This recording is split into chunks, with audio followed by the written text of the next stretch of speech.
하나님 말씀 보겠습니다. 하나님 말씀은 사도행전 28장에서 봅니다.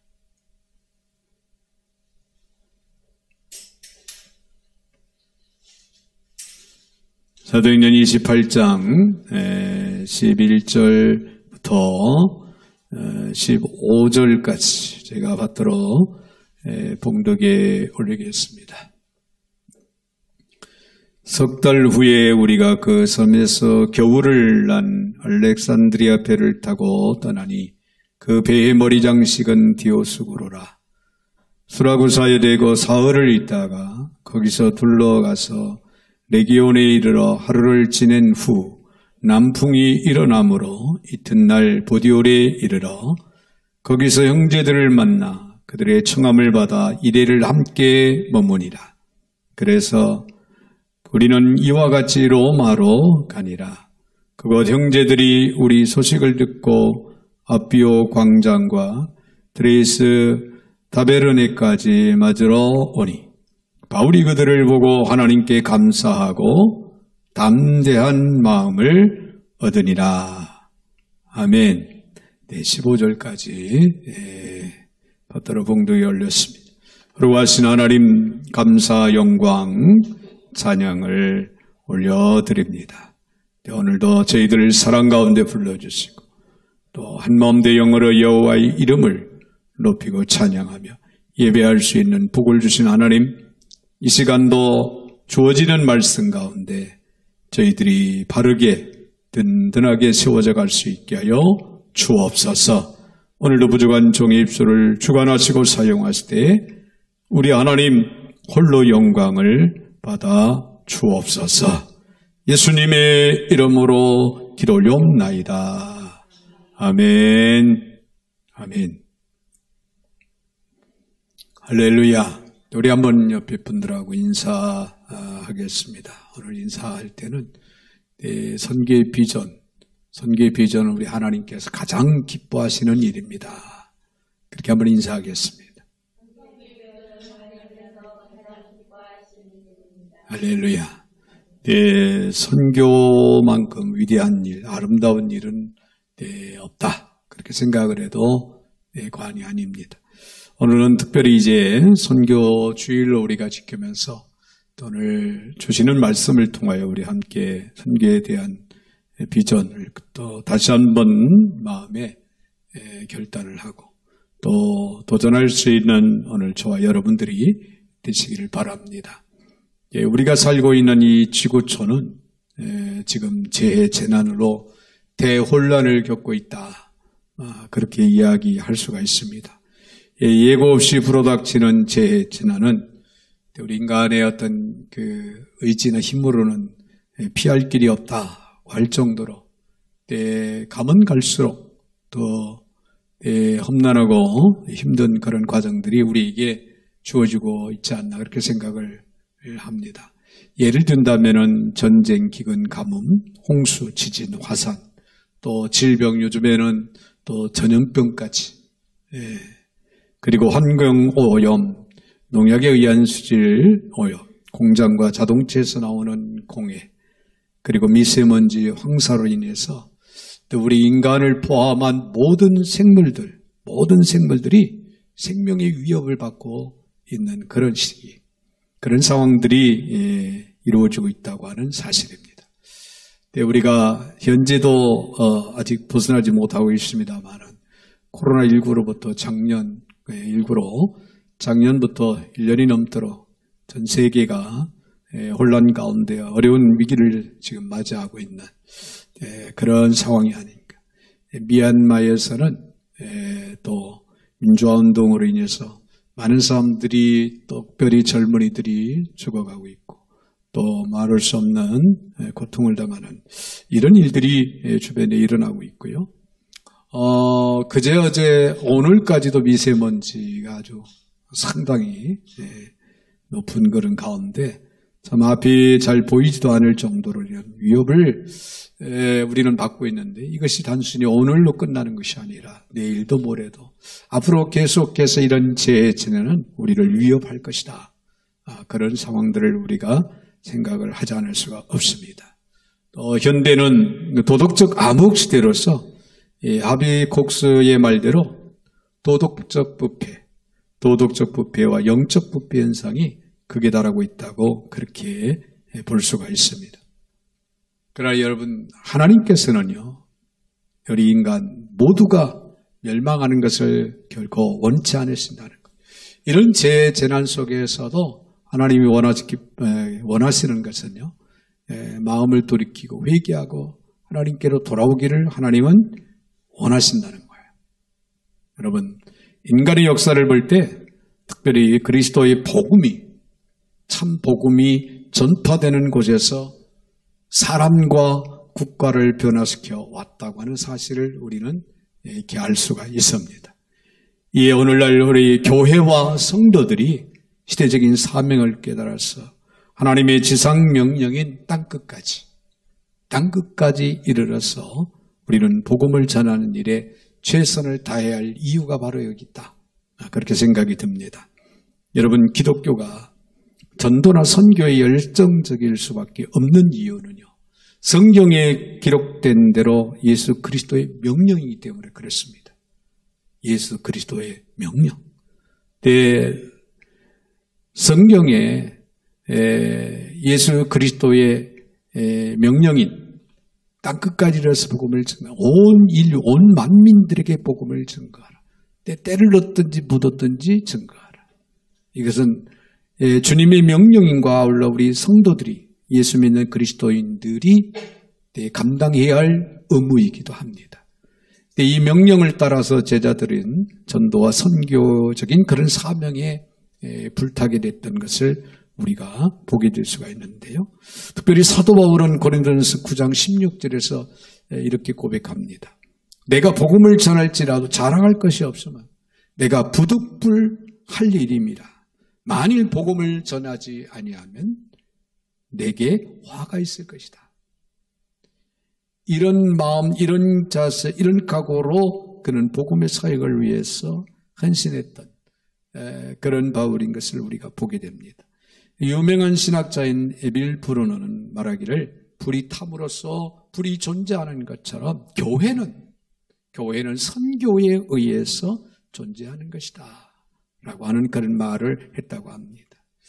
여러분, 전도와 선교는 교회의 생명을 위해 있어야 합니다. 즉 선교 없이 교회는 존재할 수가 없다. 그러므로 만일 교회가 전도와 선교를 거절한다거나 이에 방관한다면 교회로서의 의의를 상실한 그런 상태가 되고 만다고 하는 것을 우리는 분명 기억을 해야 됩니다. 자, 오늘 본문으로 돌아가서요. 사도행전. 이 사도행전은 문자 그대로 사도들이 주님을 증거하며 그리스도를 선포하는 그런 행적을 기록한 장이 사도행전입니다. 이 사도라고 하는 말의 뜻은요, 본래 보내심을 받은 자다. 그런 뜻이 담겨져 있습니다. 좁은 의미로 보면은 사도들은 초대교회를 세우는 역할을 하고 사라집니다. 네, 넓은 의미로 보면은 사도들은 그리스도의 제자들로서 이들의 복음 사역은 아직도 계속되고 있다고 하는 사실을 우리는 이해를 할 수가 있습니다. 네, 사도행전의 마지막 장인 오늘 28장을 우리가 쳐봤는데요.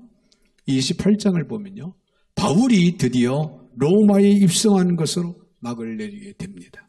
자, 사도행전의 역사가 이렇게 멈추기는 했지만은 그것은 사실상 세계 복음화의 가장 중요한 전기가 되었다고 하는 사실을 우리는 생각할 수가 있습니다. 자, 그런데 사도 바울 한 사람이 로마에 입성을 해서 복음을 전하기 시작한 것이 어떻게 세계 복음화와 복음화를 이루는데 결정적인 전기를 이룰 수 있었을까?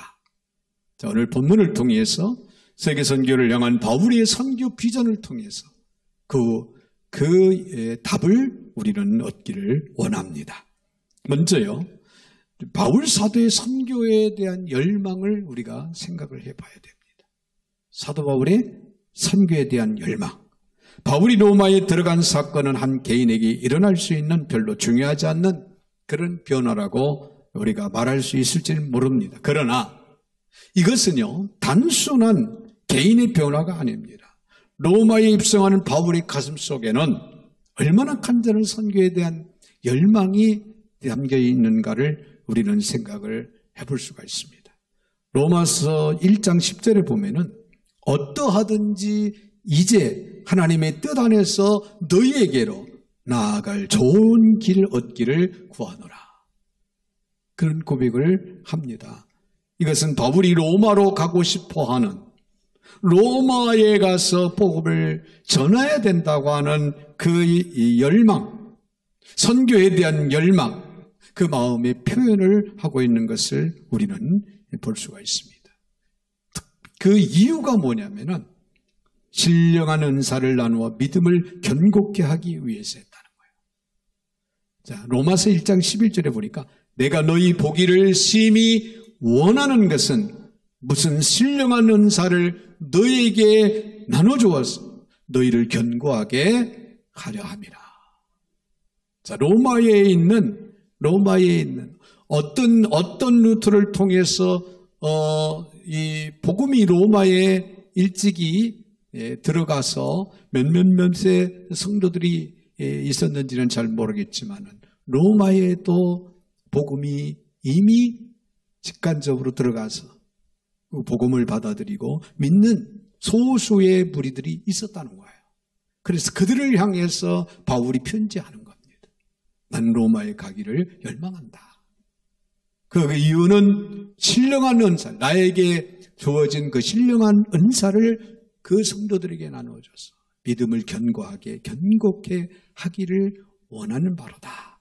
자, 이처럼 바울은 그들을 만나 하나님이 자신에게 주신 은사를 나눠주므로 영적으로 그들을 격려하고 그리스도 안에서 견고하게 세우기를 원했다. 그런 얘기예요. 자, 또 한 가지 이유는요, 로마로 가기를 원했던 이유는 복음을 전하기 위해서였다는 거예요. 복음을 전하기 위해서. 로마서 1장 15절에 있는 말씀을 보니까 그러므로 나는 할 수 있는 대로 로마에 있는 너희에게 복음을 전하기를 원하노라. 할 수 있는 대로. 바울은 믿지 않는 모든 사람들에게 복음을 전하고자 했던 그 마음, 그 열정이 있었다고 하는 사실을 우리가 볼 수가 있습니다. 정리하면은 바울이 로마에 가기를 원했던 이유는 그들을 격려하여 믿음을 견고하게 세워지기 위해서였고, 또 하나는 로마의 복음화를 위해서 했다. 그런 얘기예요. 로마의 복음화는 바울에게 있어 결국 세계의 복음화를 의미했다고 우리는 생각할 수가 있습니다. 왜냐하면은 그 당시 로마는 세계의 수도와도 같은 그런 상황이었어요. 로마가 복음 앞에 항복한다고 하는 것은요, 전 세계가 복음의 영향권 안에 들어온다고 하는 사실을 의미했다, 이런 얘기예요. 바울은 일찍이 그것을 인지하고 어떻게든지 로마에 가서 복음을 전해야 된다. 로마를 복음화시켜야 된다. 그래서 로마로 들어가기를 열망했고 로마에 가서 복음을 전하고자 하는 이런 선교의 열망이 간절했다라고 하는 사실을 여기서 우리는 생각을 할 수가 있습니다. 여러분, 요한 예슬레가 세계는 나의 교구다, 그런 위대한 말을 했어요. 세계는 나의 교구라. 세계를 가슴에 품고 복음을 전하고자 했었던 요한 예슬레.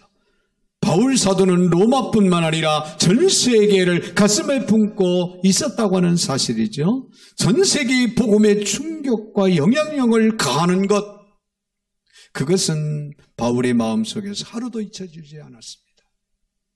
그의 가장 뜨거운 선교의 열망이었다, 그런 얘기예요. 한 사람의 선교 열망은 그에게서만 머문 것이 아닙니다. 오늘날 우리들이 예수를 믿게 된 것이 그 당시 바울 한 사람이 가졌던 꿈과 선교의 열망과 관련 있다고 하는 사실을 우리는 기억을 해야 될 줄로 믿습니다. 사랑하는 여러분, 요한복음 3장 16절에 하나님이 세상을 이처럼 사랑하 독생자를 주셨으니 이는 그를 믿는 자마다 멸망하지 않고 영생을 얻게 하려 하심이라. 할렐루야. 하나님이 전 세계를 내다보시면서 이처럼 사랑하셨다면은 우리의 사랑도 꿈도 세상을 향해서 이제는 가져야 되는 것이 당연한 일이다. 그렇게 생각이 되어집니다. 네, 물론 이 지구상에 엄청나게 많은 약 75억이라고 하는 그런 사람들이 살아가고 있습니다. 그 수없이 많은 사람들 중에서 나 하나의 존재는 이 존재 가치가 아무런 의미도 없는 것처럼 느껴질지 모릅니다. 하지만 하나님은 지금까지 꿈이 있는 사람, 그리고 비전을 품은 사람들을 통해서 이 세계의 역사를 변화시켜 오셨다고 하는 사실을 우리는 결코 잊지 마시기를 바랍니다. 그러므로 우리도 어떤 방식으로든 선교에 대한 열망을 우리도 가져야 된다고 하는 사실입니다. 바울이 가졌던 것처럼. 할렐루야. 자, 더 나아가서는요, 바울 사도를 도와준 선교의 팀원을 우리가 생각을 볼 수가 있습니다. 오늘 본문의 14절에 보면 거기서 형제들을 만나 그들의 청함을 받아 이리를 함께 머무니라. 그래서 우리는 이와 같이 로마로 가니라. 바울이 드디어 로마에 도착했습니다. 얼마나 어려움과 고통에 수반된 그런 항해였습니까? 네, 전신만고 끝에 결국은 로마에 도착했던 바울. 15절에서는 이렇게 말합니다. 그곳 형제들이 우리 소식을 듣고 아비오 광장과 트레이스 타베르네까지 맞으러 오니 바울이 그들을 보고 하나님께 감사하고 담대한 마음을 얻었더라. 자, 바울이 로마에 왔다는 소식이 전해지자 거기에 있던 형제들이 바울을 환영하기 위해서 아비오 광장과 트레이스 타베르네까지 맞으러 나왔더라 그랬어요. 그런데 이 아비오 광장은요, 로마로부터 약 65km나 떨어진 먼 거리에 있는 그런 광장이었다고 합니다. 트레이스 타베르네까지는 로마로부터 약 50km 떨어진 곳이에요. 그 엄청나게 떨어진 곳에서 어떤 이동수단을 통해서 왔는지는 모르겠지만 아무튼 50km가 넘는 그곳에서 성도들이 누구를 맞이하러? 바울 일행을 맞이하기 위해서 그 먼 데까지 나왔더라. 지금 바울은 어떤 상황입니까? 죄수의 신분으로서 로마에 왔지만 여전히 환영을 받습니다. 믿음의 성도, 믿음의 형제들을 통해서. 이에 바울은 큰 위로와 격려를 얻었더라. 자, 연고자가 없으면은 또 힘이 빠지는데 바울은 자기를 환영하기 위해서 그 먼 곳까지 나온 그 형제들, 성도들을 보면서 힘을 얻은 거예요. 로마에 복음을 전하기 위해서 죄수의 몸으로 왔지만은 이제 용기를 잃지 않고 더 열심히 로마의 복음을 전하겠노라고 하는 그런 마음의 다짐과 고백 속에 큰 위로와 격려가 됐다는 거죠. 자, 그날 바울이 로마에 도착했다는 소식을 듣고 달려나온 로마 도시의 형제들은 어떤 사람들이었을까? 로마서 16장을 보면은 이제 로마서 마지막 장 16장을 보면요.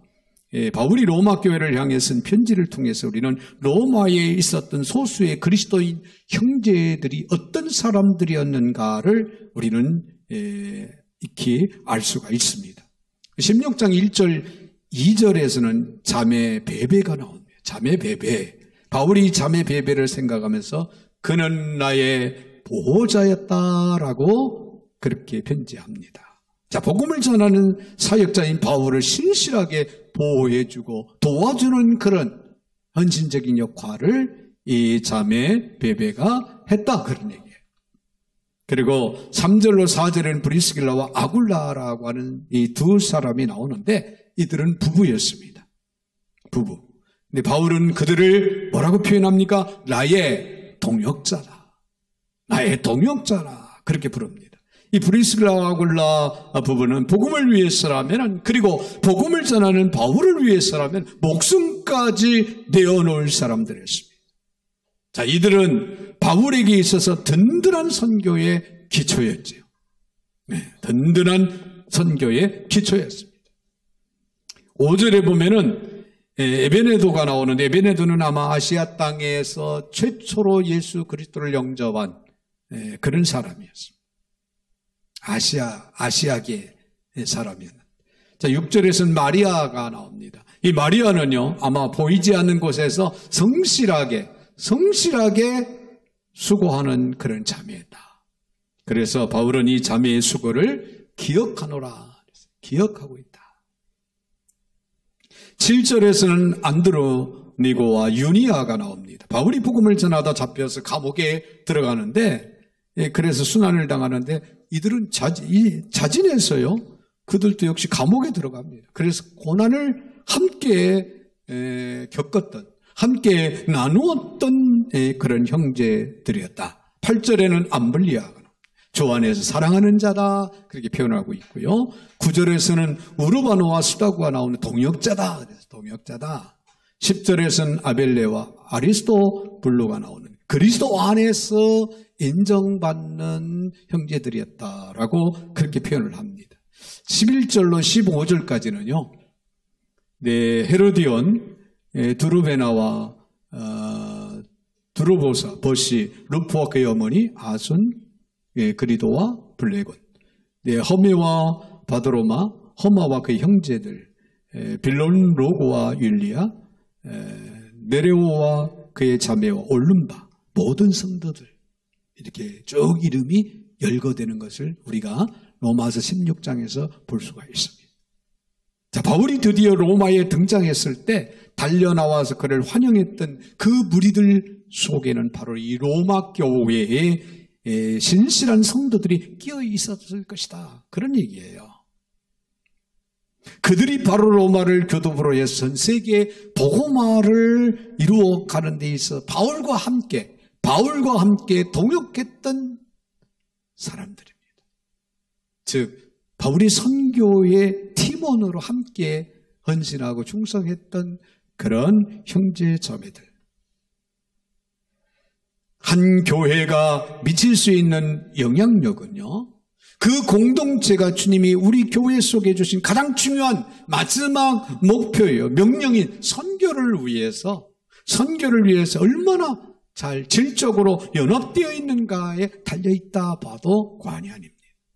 그래서 오늘 우리 교회가, 한소망교회가 이 마지막 때 하나님 앞에 여러 가지 환경 여건을 초월해서 기억되고 인정받는 길은요, 모든 성도들이 이 마지막 때 하나님 원하서 기뻐하시는 선교의 비전에 우리가 마음을 같이 해서 협력하여 연합해서 팀워크로 하나님의 나라를 세워가는 것이다 라고 하는 사실을 결코 잊지 마시기를 바랍니다.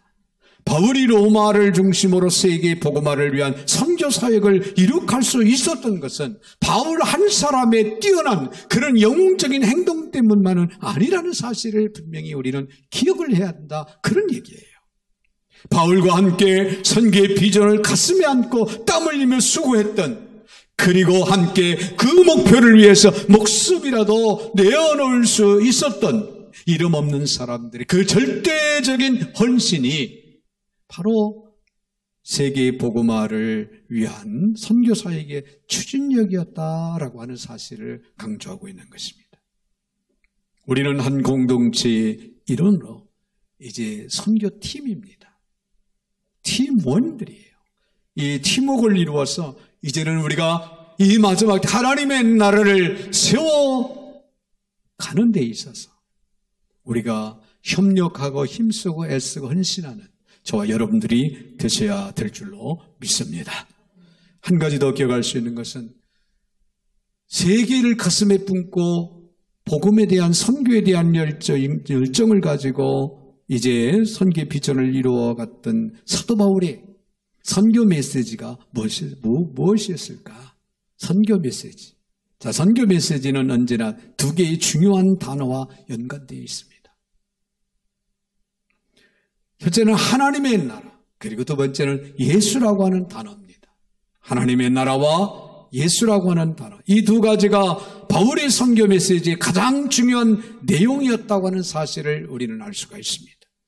28장 23절을 보면요. 저희가 일자를 정하 그의 우거하는 집에 많이 오니 바울이 아침부터 저녁까지 강론하여 하나님의 나라를 증거하고, 할렐루야, 하나님의 나라를 증거하고 모세의 율법과 선지자의 말을 가지고 예수의 일로 권하더라.